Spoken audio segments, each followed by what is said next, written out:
শ্রীমদ্ভগবদ্গীতার সকলই স্বয়ং ভগবান শ্রীকৃষ্ণের শ্রীমুখের বাণী।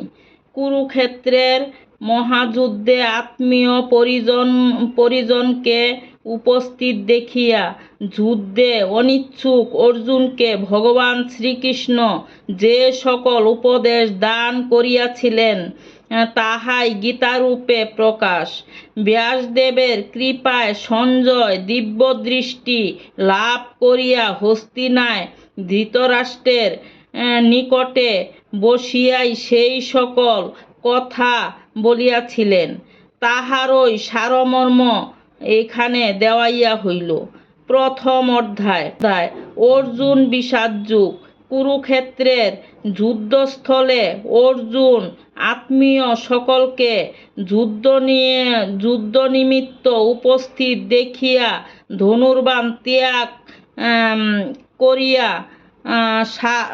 সারথিরূপী ভগবান শ্রীকৃষ্ণকে বলিলেন, হে কৃষ্ণ, যুদ্ধক্ষেত্রে এই সকল আত্মীয় স্বজনগণকে দেখিয়া আমার সারা দেহ কম্পিত হইতেছে, হাত হইতে ধনুর্বাণ খসিয়া পড়িতেছে, আমি যুদ্ধ করিতে পারিব না।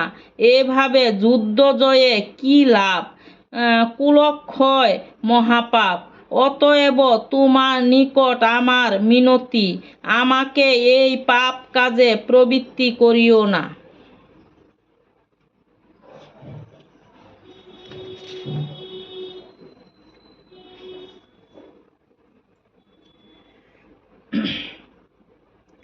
ব্রহ্মা বলিলেন, গীতার প্রথম অধ্যায় পাঠে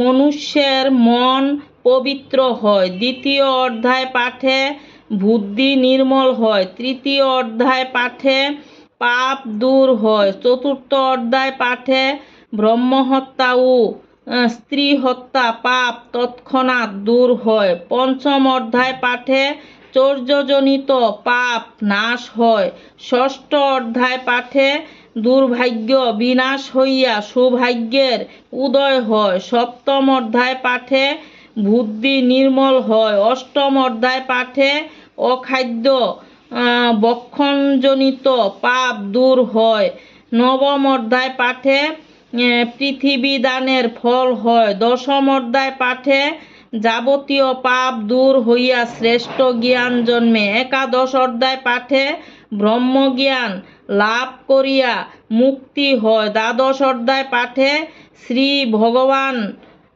ভগবানে ভক্তি জন্মে, ত্রয়োদশ অধ্যায় পাঠে জ্ঞান চক্ষু লাভ এবং শক্তি লাভ হয়, চতুর্দশ অধ্যায় পাঠে অশ্বমেধ যজ্ঞের ফল লাভ হয়, পঞ্চদশ অধ্যায় পাঠে নির্মল জ্ঞান লাভ করিয়া যোগী হয়, ষোড়শ অধ্যায় পাঠে সংসার বন্ধন মুক্ত হয়, সপ্তদশ অধ্যায় পাঠে বাজপেয়ী যজ্ঞের ফল লাভ হয় ও শ্রী ভগবানে ভক্তি পরায়ণ হইয়া মুক্তির চেষ্টা করে।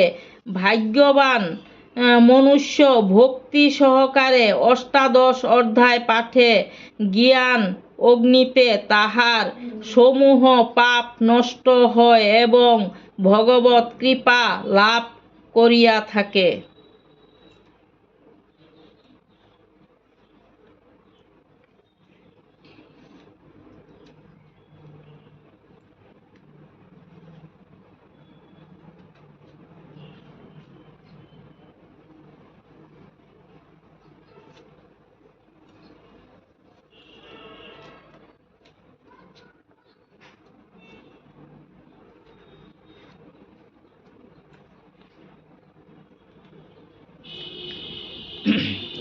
ঋষি বলিলেন, হে সূত, পুরাকালে নারায়ণ ক্ষেত্রে মুনিবর ব্যাস কর্তৃক গীতার মহাত্মা আমার নিকট বর্ণনা করুন। সূত বলিলেন, আপনি যে অতি উত্তম গুহত্তম বিষয় জিজ্ঞাসা করিলেন, সেই গীতা মহাত্মা বর্ণনা করিতে কাহার শক্তি আছে? একমাত্র শ্রীকৃষ্ণই সাম্যকরূপে ইহা জ্ঞাত আছেন। ব্যাসদেব কিঞ্চিৎ মাত্র ফল অবগত আছেন। ব্যাস ব্যাসপুত্র যাজ্ঞবল্ক্য ও মিথিলাপতি জনক কিঞ্চিৎ জানেন। অপরাপর সকল পরস্পর শুনিয়া লেশমাত্র কীর্তন করেন। আমি ব্যাসদেবের মুখে যেরূপ শ্রবণ করিয়াছি তাহারই কিঞ্চিৎ বর্ণনা করিতেছি। উপনিষদ সমূহ ধেনুস্বরূপ গোপাল নন্দন শ্রীকৃষ্ণ দোহনকারী পার্থ উহার বৎস স্বরূপ সুদিগণ ভোক্তা গীতামৃত দুগ্ধ স্বরূপ শ্রীকৃষ্ণ অর্জুনের সারথীর কার্যে প্রতিষ্ঠিত হইয়া জগতের মঙ্গলের নিমিত্ত গীতামৃত দান করিয়াছেন, সেই শ্রীকৃষ্ণকে প্রণাম করি।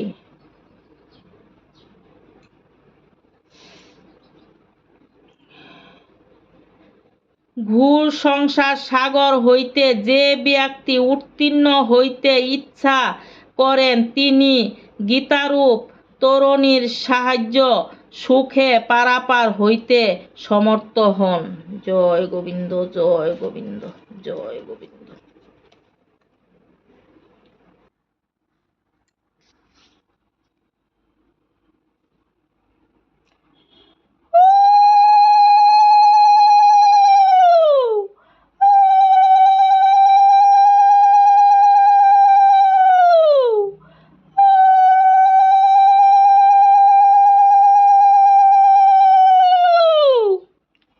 হে গোবিন্দ, হে গোপাল, হে দয়াময়, তুমি ছাড়া এ ত্রিভুবন সবই নিরাময়। তুমি বন্ধু, তুমি অন্তর্যামী, তুমি প্রভু ভগবান, তুমি জগৎ স্বামী। হরে কৃষ্ণ কৃষ্ণ কৃষ্ণ হরে হরে, হরে রাম রাম রাম হরে হরে। ও অখণ্ডমঙ্গলাকারং ব্যক্তং জ্ঞানম চরাচরম তৎপদং তসিতং জ্ঞান তস্मै শ্রী গুরুবে নমঃ। গুরু ব্রহ্মা গুরু বিষ্ণু গুরুদেব মহেশ্বর গুরু